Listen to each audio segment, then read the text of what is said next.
ఒకప్పుడు సాయంత్రం అయిందంటే సంతోషంగా ఉండేది నాకు. ఆ చీకట్లో స్వామికి దీపాలు పెట్టి, మొత్తం లైట్లన్నీ ఆర్పేసేసి, ఆ దీపకాంతిలో నేను దేవుడిని చూస్తూ మురిసిపోవాలి. నా దగ్గరకొచ్చిన వాళ్ళందరికీ స్వామి అలంకారాన్ని చూపించాలి.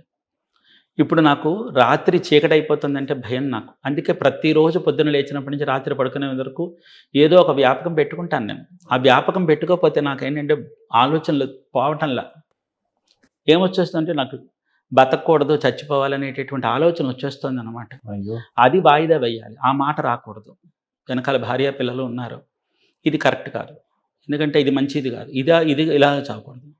కర్మ అనుభవించాలి. నేను అనుభవించకుండా తప్పించుకు తిరుగుతానంటే కుదరదు. అదో ప్రారబ్ధ కర్మ. అవును. ఇది కాదు.